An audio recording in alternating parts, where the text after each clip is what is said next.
Good afternoon to you, and thank you so much for finding time for joining us. The show is Diaspora Dispatches.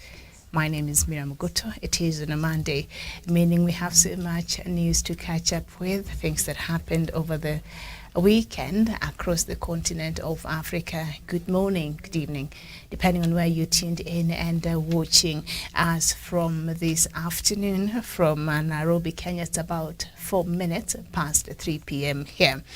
We start our bulletin from Tunisia, and official initial results after voting ended in Tunisia's Sunday elections highlighted that just 11.3% of voters had taken part in the poll. The country's main opposition coalition, which includes the Islamist-inspired El Hadda, urged a united front against President Kais Saied. The latest poll was seen as the final pillar of Saied's transformation of politics after he had the constitution rewritten to give more power to the president. Sunday's poor participation follows a similar turnout in December's first round.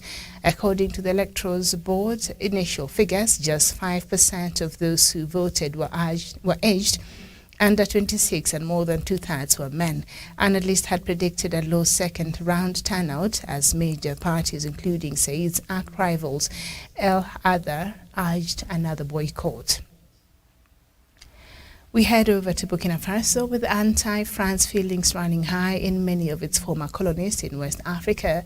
Paris is being forced to retreat ever farther from the increasingly unstable region and rethink its presence, experts are now saying. After Mali forced French troops out last year, neighboring Burkina Faso followed suit this last week, asking Paris to empty its garrison in the next month. France was already drawing down its troops across the Sahel region, who just a few years ago numbered more than 5,000, backed up with fighter jets, helicopters, and infantry. Fighting vehicles around 3,000 remain, but the forced departures from Mali and Burkina Faso, as well as the Central African Republic to south last year, underline how anti-French winds are gathering force. After independence movement in the 1950s and 1960s, Paris still intervened regularly in the domestic affairs of its former colonies and for decades retained sway through business and political ties under an official policy known as Francafrique. Today, its influence has shrunk and it faces growing competition from Russia, but its permanent military presence and the existence of common regional currencies underpinned by the French central bank are targets for populist politicians. And Italian Energy, Eni signed an $8 billion gas deal with Libya's state-run National Oil Corporation on Saturday as Prime Minister Giorgia Meloni visited Tripoli. European governments have been scrambling to find alternatives to Russian gas since last year's invasion of Ukraine, so deliveries slashed to less than half their pre-war levels, sending prices soaring to record highs and triggering costly state subsidies to protect consumers. Eni said it was the first major project in Libya since early 2000 and involved the development of 2 offshore gas fields. Eni has an 80% share of Libya's gas production. The agreement was signed in the presence of Meloni and her host Abdul Hamid Deiba, who heads the UN-brokered Government of National Unity, which is contested by a rival administration in the east. Her visit is the first by European leader to war-battered Libya since her predecessor Mario Draghi visited in April 2021. Meloni also visited Algeria last week, seeking supply deals from Africa's top gas exporter. During her trip to Libya, she was expected to discuss the issue of migration amid rising numbers of irregular migrants from Libya to Italy. Libya is a conduit for thousands of people each year fleeing conflict and poverty across Africa, seeking refuge across the Mediterranean in Europe. Meloni's far-right government took office in October, vowing to stop migrant landings in Italy, which reached more than 105,000 in 2002. And of course, that signing and that deal between Libya and Italy has been met with a lot of criticism there in Libya. Sudanese military leader Abdel Fattah al-Burhan traveled to neighboring Chad on Sunday for talks aimed at cementing ties between the two countries. The state-run Sudan news agency is now reporting General Burhan and Chadian interim military leader Mohamed Idris Deby met in N'Djamena and renewed their commitment to implement a 2018 bilateral agreement, the news agency has confirmed. They also expressed their concern over communal violence in their countries and agreed to form a joint force to handle the insecurity along their border.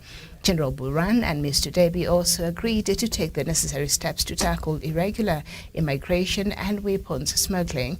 They also agreed to bolster joint patrols along tri-border area with Central African Republic.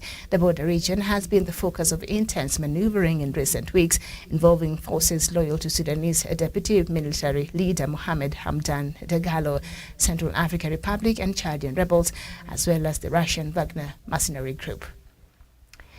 We head over to Somalia now, and the Somali government says it has killed more than 130 fighters from the Islamist militant group Al-Shabaab, including its top commanders. It says a joint operation was carried out with Somalia's international partners, which included the U.S. military.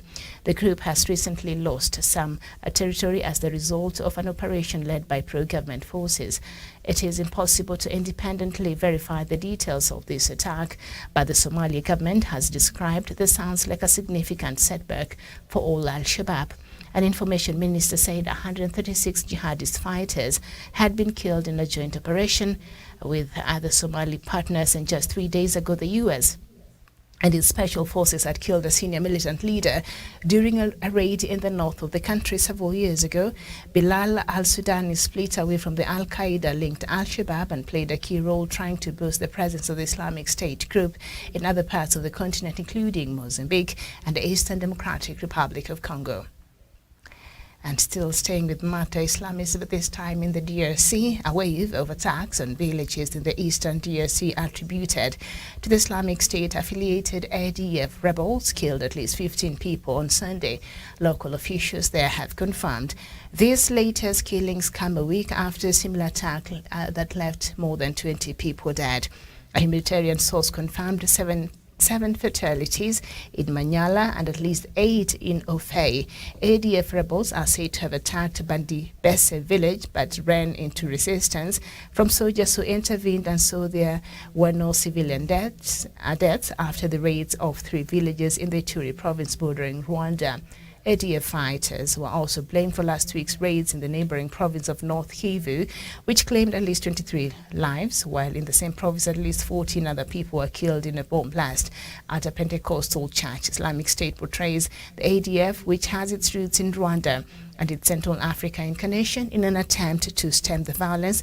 The government in May 2021 declared a state of alert in North Kivu and Ituri, replacing civil administrators with police and troops. And the latest about the Pope's visit in the DRC and South Sudan, Pope Francis has appealed to Christians to pray for his upcoming apostolic journey to the Democratic Republic of Congo and South Sudan. The Pope, who read out a message at the Vatican on Sunday, said the African nations have suffered greatly from lengthy conflicts. Francis, who is 86 years old now, noted that the DRC suffers from the armed clashes and exploitation, especially in the east of the country. Also said South Sudan has been wrecked with years of war and longs for an end to the constant violence that forces many people to be displaced and live in conditions of great hardships. The Argentinian begins his peace pilgrimage to the Democratic Republic of Congo on Tuesday, January 31st, where he will spend 2 days before heading to South Sudan on February the 3rd. Ahead of his 40th apostolic journey abroad, the Pope thanked the civil authorities and bishops of both countries for their invitations and the preparations they have made for his visit. And now we head over to South Sudan, and just to deal with the visit that is expected from Pope Francis. President Salva Kiir has called on South Sudanese to maintain peace across the country during the ecumenical visit by Pope Francis and 2 other Christian leaders. The Holy Father is expected to arrive in South Sudan on February 3rd in the company of Archbishop of Episcopal Church of Canterbury, Justin Welby, and the moderator of the General Assembly of the Church of Scotland, Right Reverend Dr. Ian Greenshields. They will be in the Democratic Republic of Congo on Tuesday until Thursday, July before coming to South Sudan on Friday. Speaking during a Sunday prayer at the St. Teresa Cathedral, President Salva Kiir appealed to South Sudanese to turn up in big numbers to welcome the Pope on Friday. The historic papal trip will mark the first time a Pope has visited South Sudan and only the second time a Pope has visited the DRC, which is home to Africa's most prominent Catholic population. The government declared Friday as a public holiday, saying the visit is very important to the country. It on Friday advised the public not to cause chaos during the ecumenical visit. Okay, so a senior U.S. official says Eritrean troops have not yet withdrawn from Ethiopia, contrary to Ethiopian authorities' claim that they have already left. Ambassador Linda Thomas-Greenfield, the U.S. representative to the United Nations, says Eritrean forces only moved back to the border but still remain in Ethiopia. She said she made the remarks at a weekend news conference while visiting the Kenyan capital in Nairobi. Eritrean and Ethiopian officials have not yet reacted to the diplomat's claim. In recent days, locals on the ground confirmed seeing convoys of Eritrean troops leaving towns in the war-torn region of Tigray, but others say the foreign forces were still very much present in some areas. Last month, witnesses and an Ethiopian official reported that Eritrean soldiers were leaving Shire and other two major towns, but many ended staying behind. A senior Ethiopian military officer, while briefing foreign officials on Saturday, denied the presence of any Eritrean troops. In November, however, the Ethiopian government and the Tigray People's Liberation Front, TPLF, signed an agreement to end the hostilities. The agreement mandated the withdrawal of all foreign and non-ENDF forces from Tigray. The continued presence of Eritrean troops in Tigray, despite the November ceasefire deal, thus has been seen as a significant obstacle to the effective implementation of the peace pact and securing a lasting peace to the Ethiopian conflict. We go to Morocco, and the foreign minister in the country and his Iraqi counterpart signed on Saturday a memorandum of understanding. Baghdad welcomed Morocco's move to reopen its embassy in Iraq, which closed after two Moroccan nationals were kidnapped 18 years ago. Morocco's top diplomat Nasser Bourita hailed a historic visit from the standpoint of being the first visit by a foreign minister to Baghdad for a quarter of a century, approximately, and it is the first visit for a government official in almost 2 decades. And we end our news from Madagascar. 24 Madagascans have been killed and tens of thousands have been left homeless since a severe tropical storm made landfall last week and swirled for days off the island's western coast, officials have said. Cyclone Chineso smashed into northeastern Madagascar 10 days ago, bringing heavy winds and triggering downpours that have caused extensive flooding. Over the week, it has tracked southeastwards, extending damage to houses, schools, and cutting off several national roads. 25 people are now known to have died and 21 others are still missing, according to an update by Madagascar's Risk Assessment Office. At least 83,181 people have been affected, with nearly 38,000 displaced from their homes. And that is the latest news from across the continent of Africa. Today I'll not take so much of your time, but I want us to revisit the story of Ethiopia. And there has been claims. Remember, there's maybe 2 weeks ago, the head mediator that was picked by the African Union to lead the mediation process in Ethiopia, the former president of Nigeria, Olusegun Obasanjo, in an interview, he had said that, first of all, he gave the figures of the people that might have died during the 2 years civil war in Ethiopia. So he put the figure to be around 600,000 people might have died during that war. And he also said that the Eritrean forces had already retreated back and were back in Eritrea. And I remember this, the spokesperson for the TPLF came out and called him out and said, hey, they did not dispute the number of people that, Obasanjo said might have died, but they said the information that the Eritrean forces had retreated back to Eritrea, that was not true. And because their presence was still there and there were witnesses there, and their presence was just bringing a bit of anxiety. I remember after the 2 years war conflict and the mediation process that subsequently, I think, gained ground in October last year, that culminated to a signing of a deal in November. Former President Olusegun Obasanjo of Nigeria and former Kenya's President Uhuru Kenyatta led this mediation, and they bore some fruit, and the agreements that were the first agreement that was signed on cessation of hostilities, and both sides seems to have respected that agreement so far. But there were other aspects of this agreement, and the other one was to have the Eritrean forces withdraw back, back to Eritrea, and also for the TPLF to hand over the heavy weapons that they had accumulated and they had in their disposal. The handing over of the heavy weapons, I think that has happened. That happened over, I think, December, and has been happening throughout, January. So a key aspect of this agreement are being respected, it seems, by both sides. What I don't understand is why the Ethiopian government is still reluctant in having the army of Eritrea go back, because they wouldn't be in the Tigray region if the government, the federal government of Ethiopia, had not allowed them for them to be there. So Prime Minister Abiy Ahmed, what is going on? If the TPLF seems to be working with you in meeting part of their bargain, part of the agreement, they're respecting that, and your government seems reluctant, because it's only your government that has the power to order for Isaiah Afwerki's soldiers to retreat back to Eritrea, but you don't seem to do that. What is going on? What is going on? What is going on? Why the reluctance?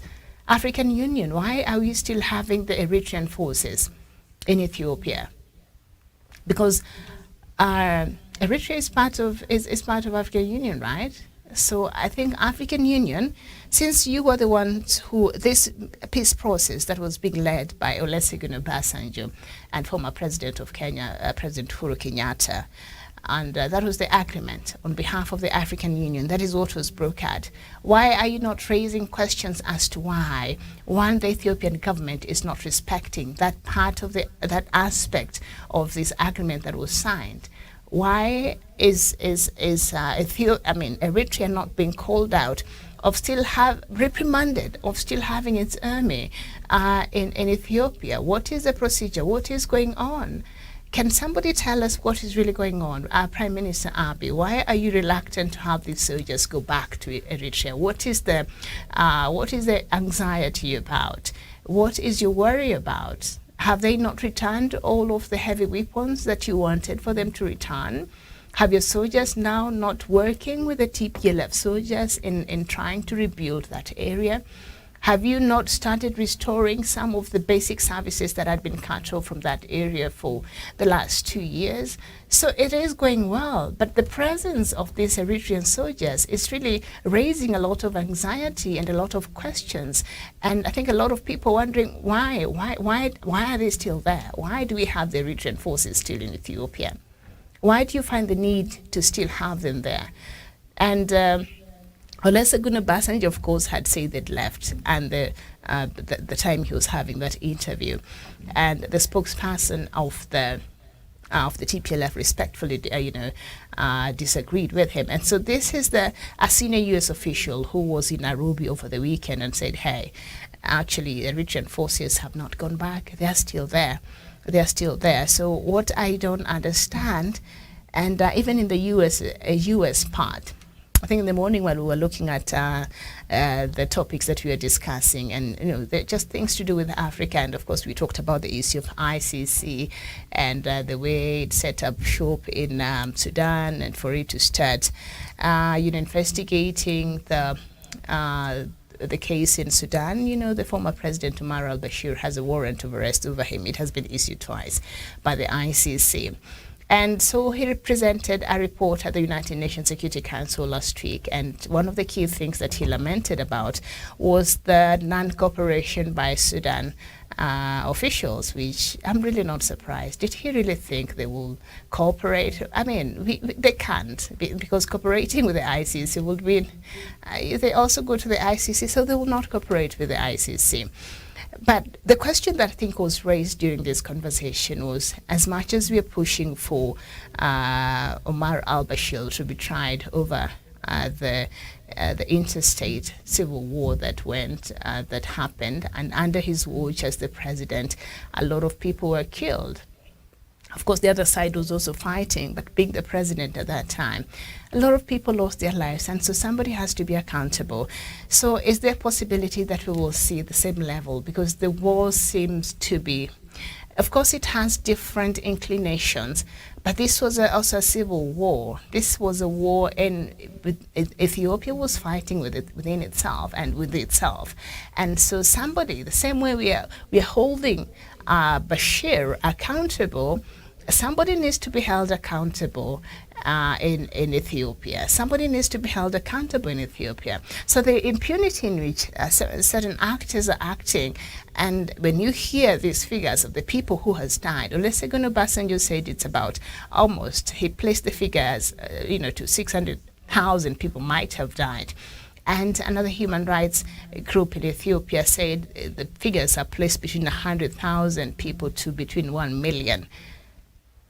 Those are people who died, not cows, not chickens. Those are people who died. 100,000 to 1 million.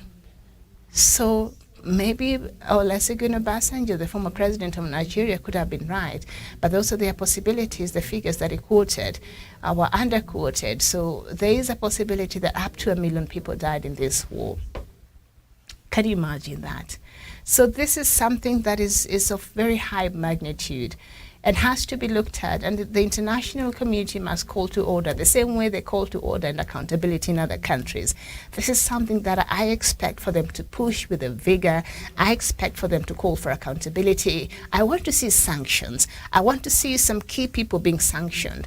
I want to see some action being taken and actors being pushed so that we create a deterrent where such a thing does not happen. The people who carried out and who ordered for these killings on the TPLF side, we need that taken care of. The people who are responsible on the government side, we need those people being brought to book, because you can't have this high number of people dead and then we're just supposed to sweep things under the rag, and now we have mediated and the country has to move forward despite the fact that the Eritrean soldiers cannot even be told to go back. The Prime Minister cannot order them to go back to their country. And I think, is it the president of Eritrea, Isaias Afwerki, who was meeting, was it with the Belarus president or their foreign minister over the weekend? And that was just a coming together of very interesting, I think, characters. Belarus is very close to Russia. As it was part of the Soviet Union, it's just one of the few countries that is still supportive of President Putin. And so, them that official visiting, I think, must have been either the foreign minister or the president. I can't remember the exact person, but they had a meeting over the weekend, and so the world had so much to say. And I was just reading through the comments on this news item, and people are just wondering, now, these two repressive leaders coming together, it's just not good for the world. But hey, they had a meeting, and of course that was meant to focus on their bilateral ties as they work towards cementing their diplomatic ties, I guess. So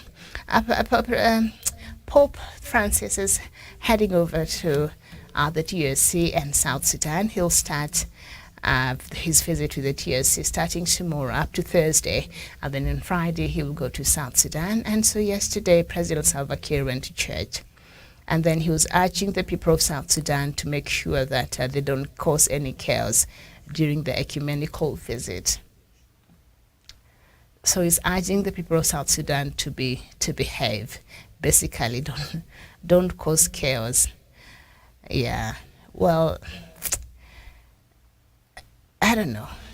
Let's see. I'm a bit skeptical, because remember, after that spiritual retreat that these leaders had, the South Sudanese leaders had, when they went to the Vatican in 2019, where the Pope was so beseeched them, even kissed their feet, and beseeched them to just go and do what's best for the people of South Sudan and just find peace and work to find a lasting peace. And then they came back and look at how they've been behaving. So if Pope Francis kissing their feet and these leaders without shame came back and went back to their default settings, and that is war and ego and selfishness and greed and power struggle, the end of the day, the people of South Sudan have continued to suffer. So I'm happy that the Pope is coming, and this is a very personal endeavor for him. You can tell what this really means for him, despite his bad health, status right now. But these two conflicts in the DRC and South Sudan, however, whichever way we can find a lasting peace, I think if the Pope can make a difference, I hope so, but I'm a bit skeptical. I'm a bit skeptical for these two countries because we know the multifaceted way that the conflict in the DRC is. Like, there's so much now going. And then what is really surprising now, we have an increase of these militant attacks now. All of a sudden, the Islamic State, the ADF, they've become very active, and they killed people yesterday, last week. I think they had 2 bombings and all that. So this is worrying. So it's not just the M23 and these other rebel groups that are causing massive loss of lives and these things. Now we're having these militant groups intensify. So you wonder what is going on. Who is in charge here? What is happening? And so the issue in the DRC, it's just very complicated.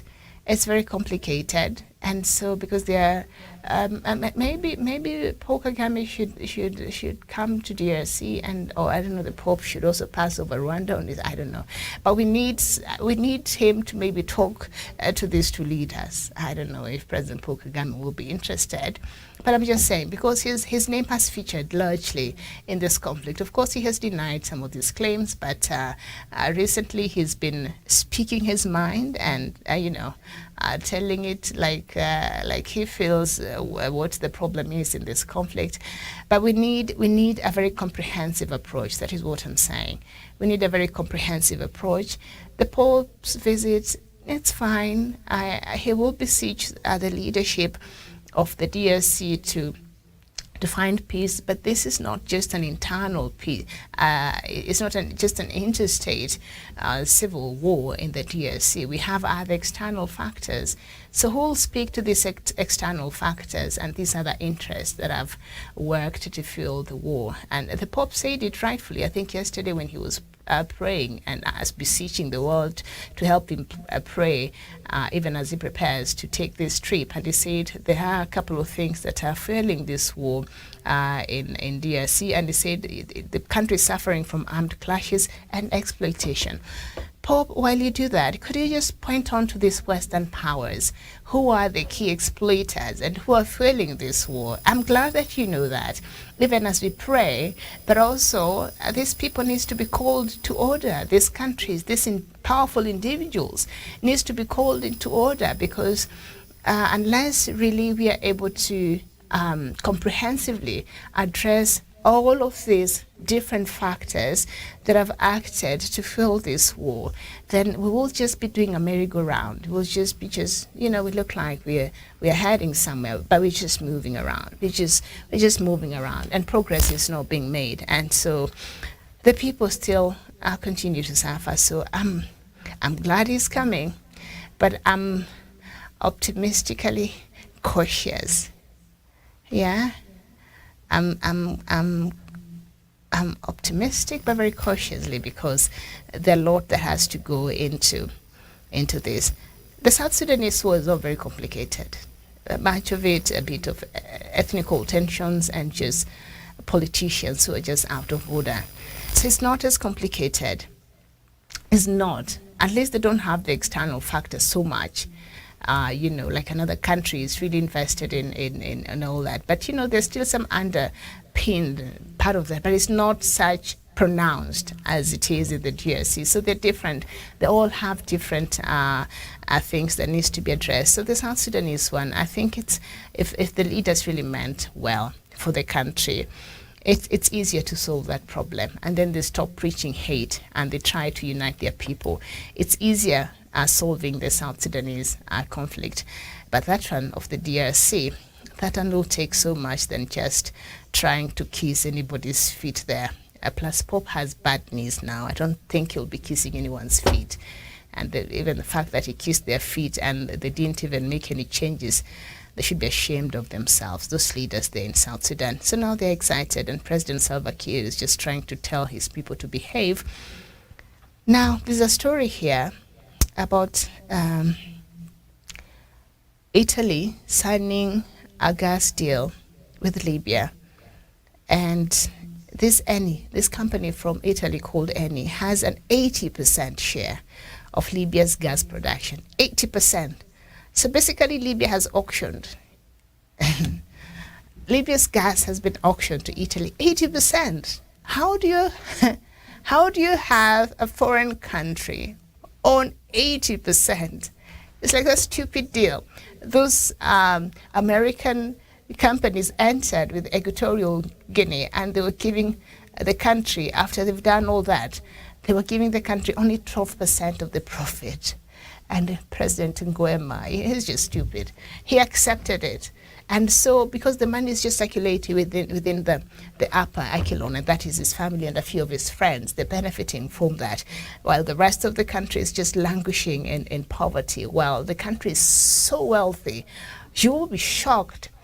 But the guy, because he's daft, 12% is what the country gets from these companies that he has given they've entered into a deal. So this of Libya is even worse. I thought Nguema was stupid. Now this one, 80% share of Libya's gas production. Now that's why Libya and France keep fighting. Remember? Because Libya was very vocal, and you're so annoyed, and they keep calling out France and saying, you were one of the reasons why Libya is the way it is. You have make sure Libya is disintegrated. You make sure Libya is on its knees. You've really messed up Libya. But that is because, traditionally, Italy has been benefiting so much from, Libya's, oil and gas. But I did not know that they can offer to 80%. Really, you're auctioning your country. And then this is the same racist leader, this new prime minister, the one who she won the elections last year. And I think she sounds like Trump. Okay, I will not even explain much. If I tell you she sounds like Trump, you know how that, and you know what that means. Now, the problem is Libya is not stable right now. So the government that is in place should not even be entering in such deals, because I think the country, with everything that is going on, they need to settle down fast. They need to settle down first so that they have a proper constituted government, so that they are able to do these things when they have proper institutions that looks at these deals, that goes through the contracts, that proper institutions in place, so that if that is the agreement they've done, it goes through proper channels. Now, the key Libyan political figures have rejected this $8 billion gas production deal overseen by the Tripoli-based government of the National Unity, GNU, and the Italian government. Now, rights groups and observers in the country have also criticized the memorandums of understandings reached between these two governments, aiming to crack down Mediterranean migration flows. Now, the energy deal was signed between Libya's National Oil Corporation and Italian energy firm Eni during a visit by Italian Prime Minister Giorgia Meloni and an accompanying delegation to Tripoli on Saturday.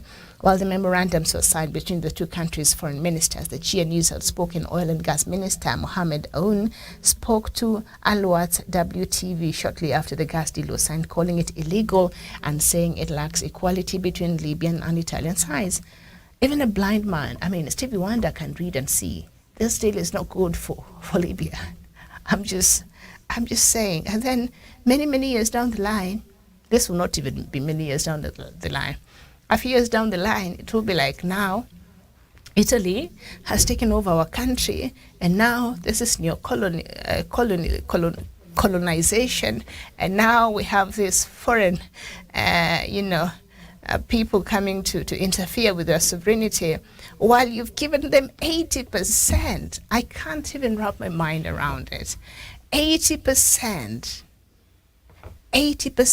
of your gas, you've given those rights to this Italian company. Wow. Okay, you've given the shares. Are there no laws that govern even how? Because I know there's certain, if you come to Kenya as an investor, there are like certain sectors which requires locals must have the greater percentage, maybe 51% or whatever, and then the foreign investors have this much, so that especially if it's a sector that has a lot of interest and public interest, there are certain laws that don't just allow a foreign company to own that much rights.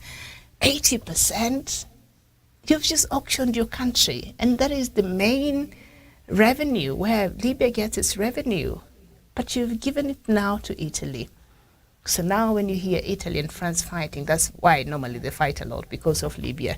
But I think I'll bring us a show where I'll just look at some of these factors so that we're able to understand in depth. I think I'll stop here for today. I'm just still thinking about that 80% rights given to this any company from Italy by Libya. Anyway, thank you. I'll see you here again tomorrow, God willing. Take care of yourselves, and please make wise decisions. Bye-bye.